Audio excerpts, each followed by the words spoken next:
Assalamualaikum warahmatullahi wabarakatuh. Bismillah, alhamdulillah, sallallahu wassalamu ala rasulillah la nabiyya ba'da wala haula wala quwata illa billah amma ba'd. Masuk hikmah yang ke-64 halaman 50 tentang konsep bersyukur versi Al-Hikam. Bismillahirrahmanirrahim.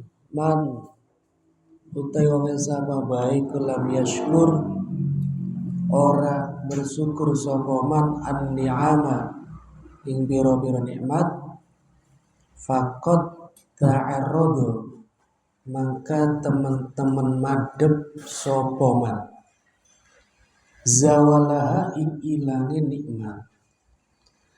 Barang siapa yang tidak mensyukuri nikmat, berarti dia sedang berjalan untuk meninggalkan nikmat tersebut. Apapun itu, ya. Waman lan utayu sapa bae kusyakaroha nyukuri sapa man ing nikmat faqad qayadaha maka sungguh naleni sapa man ing nikmat bi ikoliha kelawan piro-piro taline nikam. Barang siapa yang mensyukuri nikmat, maka dia sedang mengikat nikmat itu untuk tidak hilang dan mendatangkan nikmat yang belum ada. Itu kan?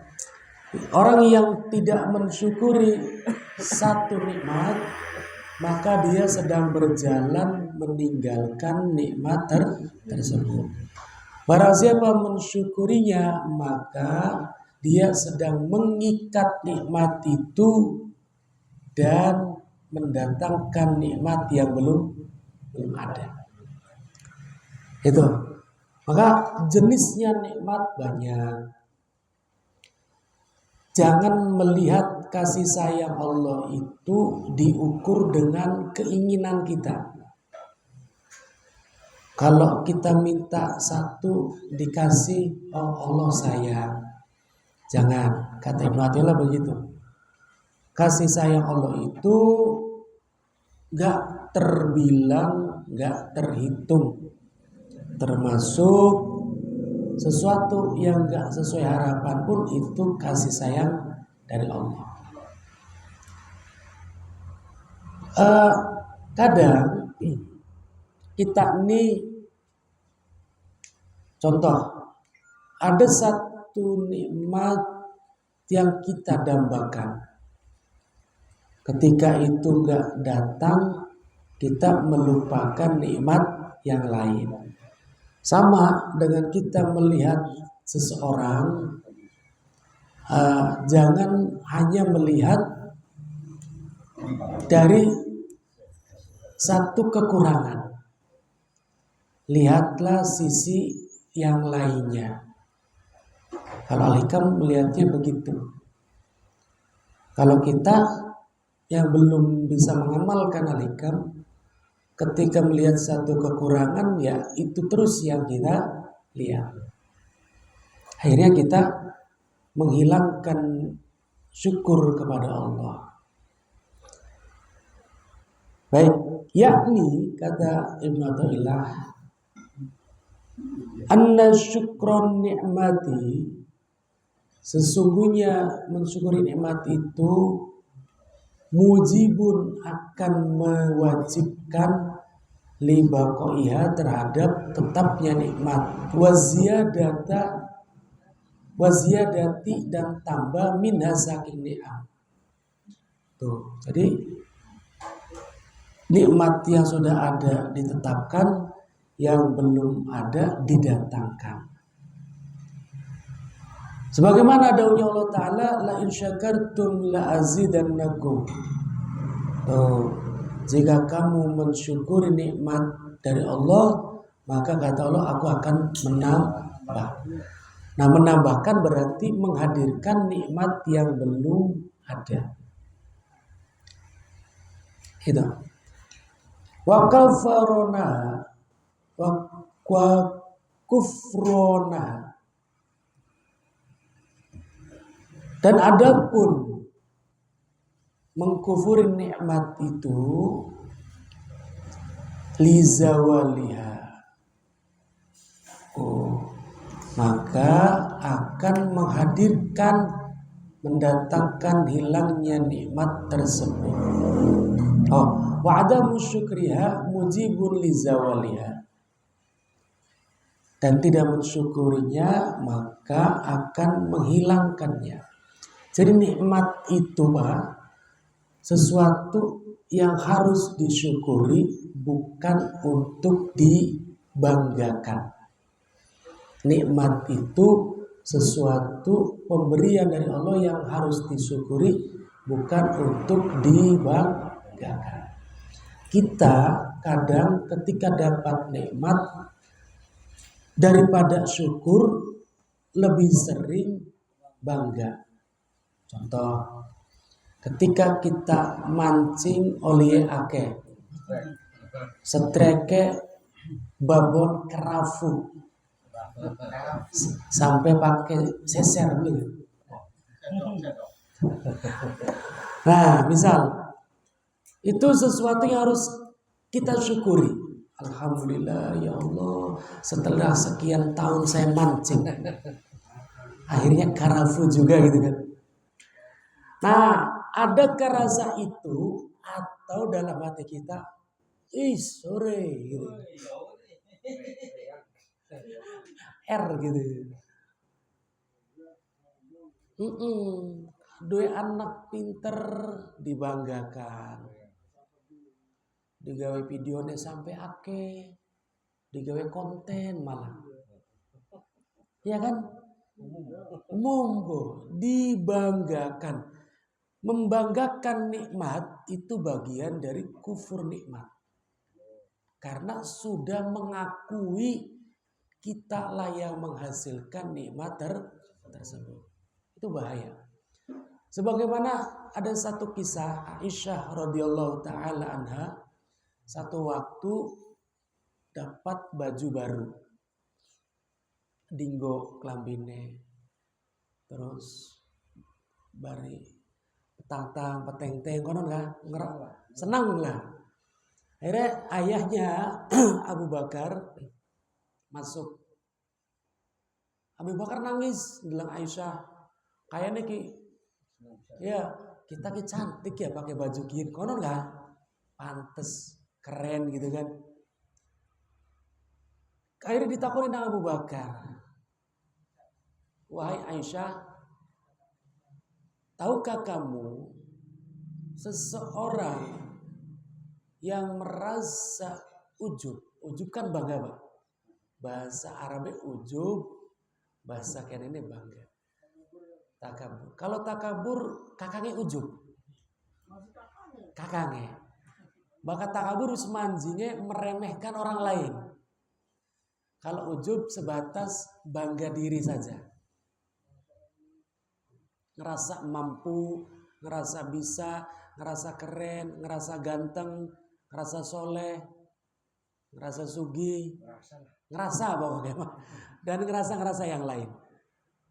Nah, akhirnya tahukah Aisyah, seseorang yang merasa ujub dengan pemberian Allah, konsekuensinya yang pertama Allah marah. Yang kedua, akan dipisahkan antara pemberian itu dengan orang yang diberinya. Artinya, kamu oleh Allah akan dipisahkan dengan baju kamu itu. Artinya dicabut nikmat bajunya gitu. Seketika Aisyah nangis. Ketunlah, ya, terima kasih sudah diingatkan. Kayaknya lamun kita dikonokan dasar sirik loh. Sirik tanda tak mampu gitu. Nah akhirnya Aisyah nangis. Terus beri aja wahai ayahku, apa yang harus saya lakukan? Kata Abu Bakar, penebus kamu tobat, sedekahkan bajumu. Oh, langsung akan berpisah, langsung dicopot, disedekahkan bajunya. Nah itu namanya ujub dengan pemberian Allah. Jadi jangan ada pengakuan saya yang menghasilkan ini, saya yang mendapatkan ini. Tapi akui sebagaimana ada sebuah mobil, hadza min fadli Rabbi. Ini hanya pemberian dari Tuhan saya, dari Allah. Nah itu, maka nikmat itu disyukuri, bukan dibanggakan, apalagi dipamerkan. Kadang kita duwe harta setitik bae pengen orang tahu. Duwe nikmat setitik bae pengen orang tahu. Pengen diketahui orang dengan tujuannya validasi jarang zaman gini. Beda antara wa amma bi ni'mati rabbika fahadits. Tahadus bi ni'mah, menceritakan kenikmatan dengan tujuan rasa syukur, dengan menceritakan kenikmatan dengan tujuan validasi beda. Sama-sama cerita tapi niat hatinya gimana gitu kan. Kalau belum bisa menata hati mending gak usah cerita. Tapi kalau udah bisa nata hati, oh kita tahadus binikmah, silakan cerita. Kalau belum bisa, ya udah mending diam. Apalagi di upload. Jare anu kah Kiai Afifuddin Muhajir kah bahwa orang yang dengki, orang yang hasad lebih banyak daripada orang yang mendoakan keberkahan. Ketika kita memamerkan sebuah kenikmatan. Mata ain, mata jahat, mata hasad lebih banyak daripada mata yang ridho dan doa. Masya Allah, ya dengan ya anaknya pinter pisan. Masya Allah. Nah itu kan bagus kan? Tapi pamer bae anaknya pinter. Gelendeng orang ini. Doa-doa jahat akhirnya muncul. Mata-mata jahat akhirnya muncul. Itu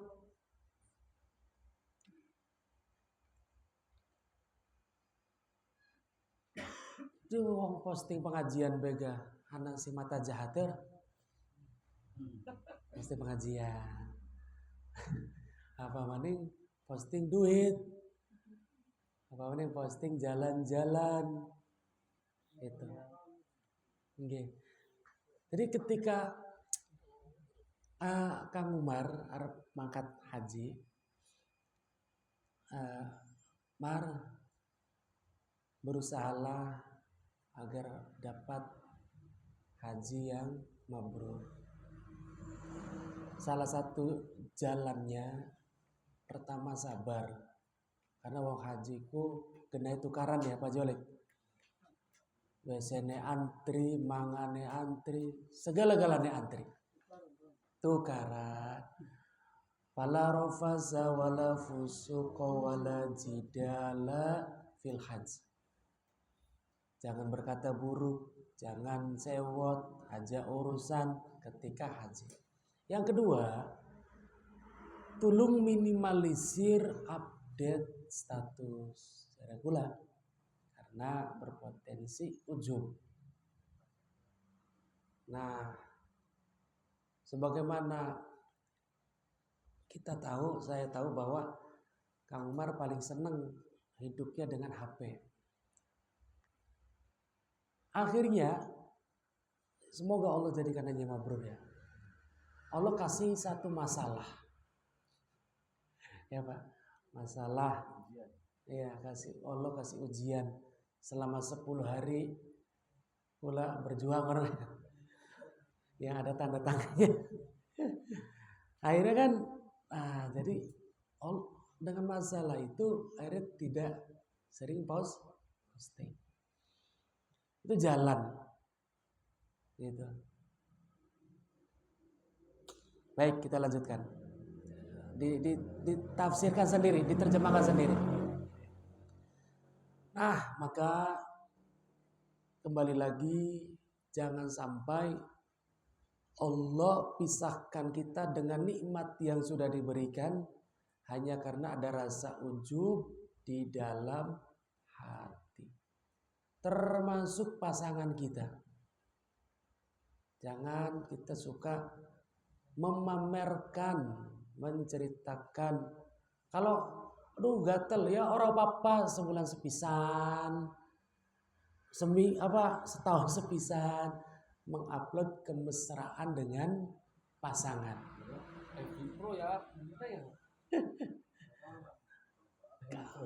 Kenapa? Karena mata jahat itu tadi, ain itu tadi, hasad itu tadi. Nanti yang lihat kemesraan kita, orang yang lagi berantem rumah tangganya. Misalkan kan, apa beli panas? Apa beli doa buruk nantinya? Nah ini, kita punya pasangan itu nikmat dari Allah. Kita punya anak itu nikmat dari Allah. Kita punya pekerjaan nikmat dari Allah. Lebih baik disyukuri daripada dibanggakan. Kalau tidak di ranah tasawuf, kufur nikmat sebatas kita tidak menggunakannya untuk ibadah, ya kan? Kalau di ranah tasawuf, merasa bangga saja sudah bagian dari kufur nikmat. Baik, kita lanjut. Allah Ta'ala innallaha la yughayyiru ma biqaumin hatta yughayyiru ma bi anfusihim. Sesungguhnya Allah tidak akan merubah suatu kaum sehingga kaum itu merubahnya sendiri. Penjabaran ayat ini adalah idza ghayaru. Tegese ketika kaum itu merubah ma bi anfusihim, sesuatu yang ada pada dirinya minat taat, Yang dirubah dari diri kita adalah ketaatannya. Ada ayat yang berbunyi, Allah tidak akan merubah nasib suatu kaum jika kaum itu tidak merubahnya.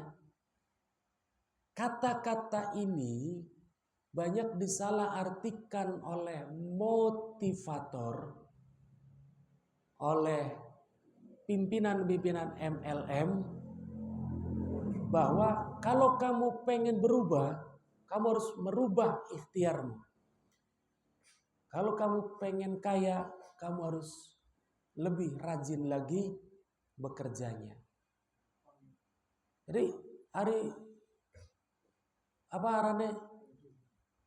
bilok kerja males kelut ya suki singdi.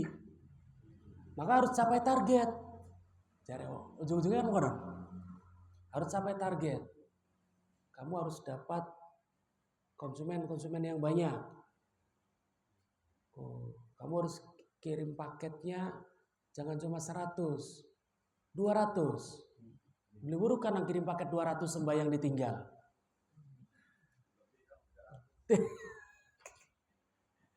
Mumpung anak bos paket ya. Akhirnya sembayang ditinggal. Ini salah.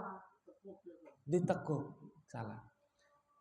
Jadi yang dimaksud Allah merubah nasib satu kaum ketika kaum itu merubahnya bukan terletak pemaknaannya pada semakin membabi buta dalam bekerja sampai meninggalkan ibadah. Tapi apa yang harus dirubah? Tafsir dari ayat itu, ghayaru ma bi anfusihim minat ta'at. Yang harus dirubah adalah ketaatan kepada Allah. harusnya lebih taat lagi. Waktu kerja, waktu sholat, waktu baca Quran, sempatkan dalam bekerja baca Quran. Ibaratnya mengurut, ketaatannya harus lebih lagi. Itu yang harus dirubah, ketaatan kita kepada bukan merubah ikhtiarnya, tapi merubah ketaatannya. Berarti orang usah ikhtiar, harus bekerja. Cuma jangan sampai pekerjaan kita ini menjauhkan kita dari Allah. Jangan sampai. Wahia syukrun ni'am, termasuk ketaatan itu gedein syukurnya. Pengen rezekinya bertambah, gedein syukurnya. Bukan gedein validasinya. Bukan gedein flexingnya. Gedein syukurnya. Zaman kin bakal beli flexing yo gatel ya Pak. Angel. Masya Allah. Yes, kita lanjut.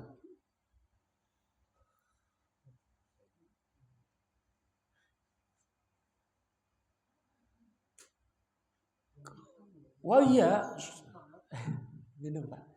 Wahia syukrun ni'am ghayyarallahu ma minhu minal ihsan wal karom. Ketika orang udah gedein rasa syukur, gedein taatnya pada Allah, maka Allah akan merubah, menambah kebaikan dan pemberiannya pada kita. Ya Allah karim. Cuma gedein rasa syukur aja Pak. Kuncinya di situ.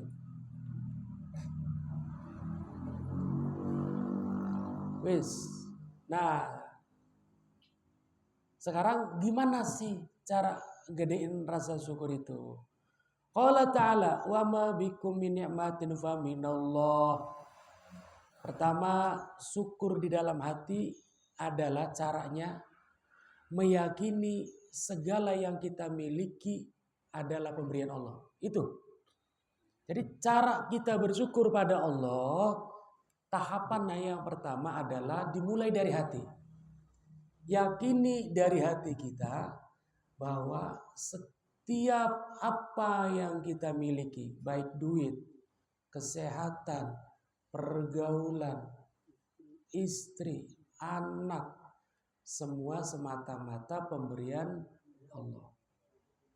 Bukan hasil jerih payah, bukan hasil kerja keras, bukan hasil apapun itu yang diusahakan oleh kita. Karena pada hakikatnya contoh Pak Haji Olik pagi ini buka bengkel. Secara kasat mata Pak Haji Olik dapat duit karena membeneri motor. Sepakat? Padahal bisa dandan motor soten karena awaknya sehat. Sok lara untu bepadu. Aja $2 untu. Bora, wes. Boro-boro. Kokon konon dokong-dokong di motor.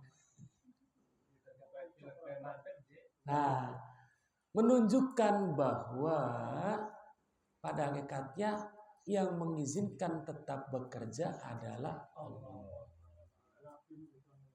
Harus yakin di situ. Kalau udah ada rasa itu, udah ada namanya ruhul iman. Cahaya iman di dalam hati. Yang kedua, nanti Allah akan, kalau ruhul iman udah ada nih, berikutnya Allah akan kasih ruhul quwwah. Ruh kekuatan untuk bekerja. Wah, jadi akan mau untuk bekerja. Dan Allah kasih juga ruh syahwat. Ruh syahwat adalah ruh untuk merasakan kenikmatan itu sendiri. Kaliane qadarullah itu. Nerima duit nikmat, ya kan? Nikmat boleh nerima duit. Nikmat. Tas kuwun tuku kopi, ora. Tas kuwun tuku sate, tuku empal, dipangan nikmat, beli sakit. Angger be duit tuku empal gari lagi mencret mah.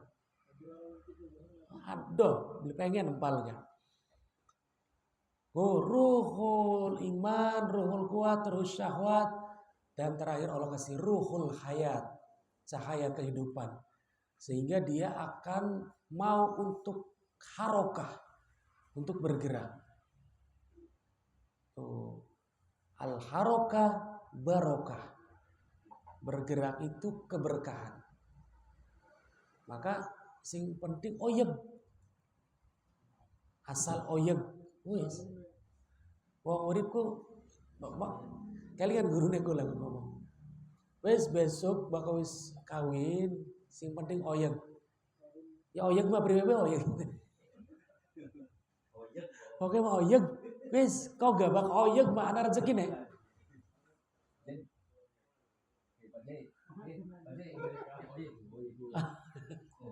Tuh. Bakal beli oyeg. Si oyeg sarung ya? Wah, anak bocah gundul. Ya contoh Pak, mau kah? Panganan enggak beli oyeg tangannya mah ya beli teka mencangkem kan.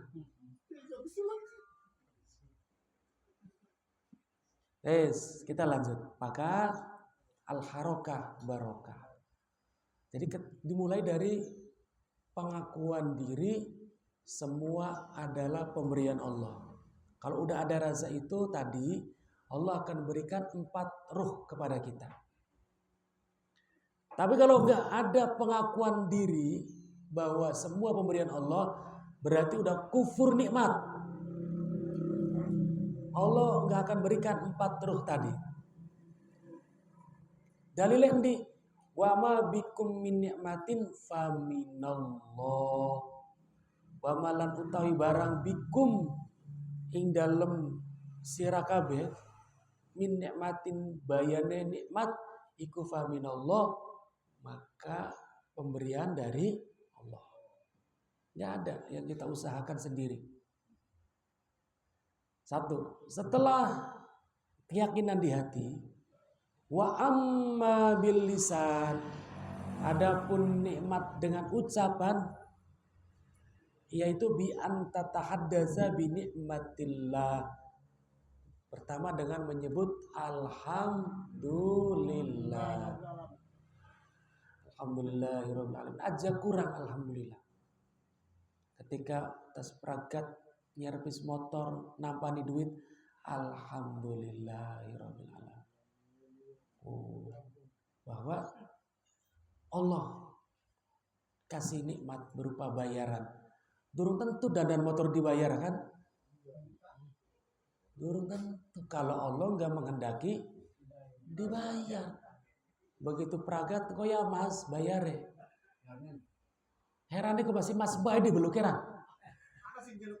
Waduh.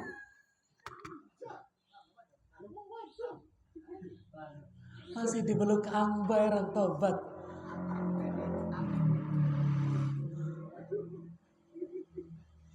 Ya auto gratis ya di belakang. Terus nok aja bayar maning lah. So kiki dandan maning ya, ang maning maning. Oke, jadi setelah meyakini di hati diucapkan alhamdulillah. Bahkan boleh bi anta tahaddatsa bi ni'matillah. Diceritakan boleh, Pak. Cerita alhamdulillah wingi kosi rame dengan penuh kerendahan hati, Pak. Cerita dengan kerendahan hati. Oh, alhamdulillah. Allah ngupai rezeki. Proyek beli pragat-pragat. Sing lele ya bango 2, bango 3, bango 4. Entek bango deh. Sampai beli keduman waktu. Nah, dengan diiringi alhamdulillah sejero-jerone hati, Pak. Bener deh. termasuk ketika mancingi oleh akeh alhamdulillah ya Allah gitu kan, bareng sampai hati yang terdalam. Yes. Qala ta'ala wa amma bi ni'mati rabbika fahaddits. Surat apa? Ad-Duha. Dan adapun dengan nikmat Tuhanmu fahaddits, maka ceritakan. Enggak apa-apa. Ceritakan asal mau. Sudah bisa menata hati. Kalau masih di level validasi, verifikasi, ya nggak usah diceritakan. Wa ammal jawariha wa ammal jawarihu wa ammal jawarihu lan anapun utawi mensyukuri dengan anggota badan iku antasorofaha yen tak nasorufaken sira ing jawari fi taatillah. Nah, nikmat apa? Syukur dengan hati, syukur dengan ucapan, yang ketiga syukur dengan perbuatan. Maka gunakan anggota tubuh kita untuk ibadah dan ketaatan pada Allah, termasuk hadirnya kita, duduknya kita di majelis ini adalah bentuk mensyukuri nikmat sehat. Kadergah mung seminggu sepisan. Oh, jadi jangan niat yang lain-lain. Niat pertama luru ilmu, yang kedua niat mensyukuri nikmat sehat sing Gusti Allah. Udah berkah akan turun, Pak.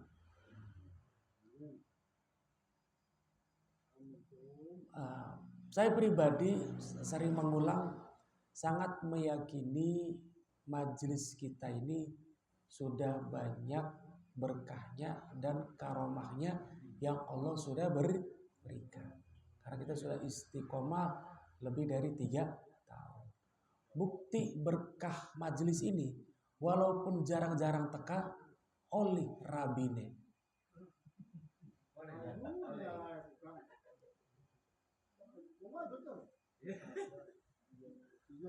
Iya, akhirnya payu rabi juga kan.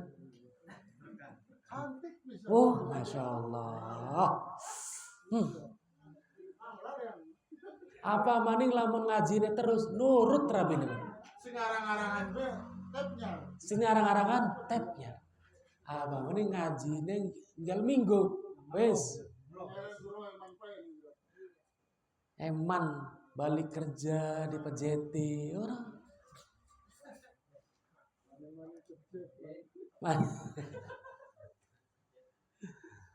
Itu Masya Allah.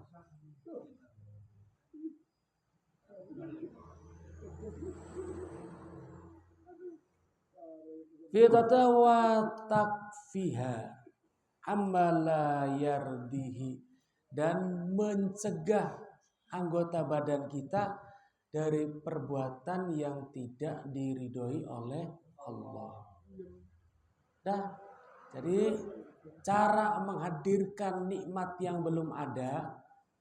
Jadi sebenarnya kalau kita mau dipersingkat, disederhanakan, cara mendatangkan hajat, cara memperoleh keinginan, cara memperoleh yang kita dambakan, menambah nikmat, itu adalah dengan taubat dan syukur.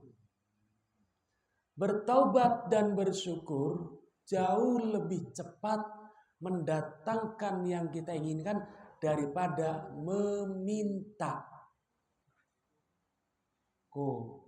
Apa sebab? Karena ketika kita banyakin minta, tapi kita masih melupakan nikmat-nikmat yang lain, itu impossible diberi. Jaluk baik, tapi kesungguhnya beli. Ya logika manusia be. Mas Agis nikah jolik jaluk bebilo ngomong ke suwun. Tampak tak jotos kira-kira.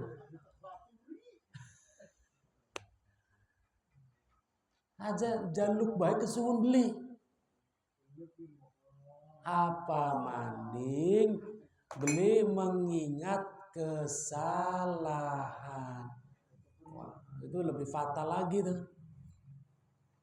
Maka bertaubat dan bersyukur jauh lebih cepat mendatangkan hajat daripada membanyakin meminta kepada Allah. Wallahu a'lam bishawab.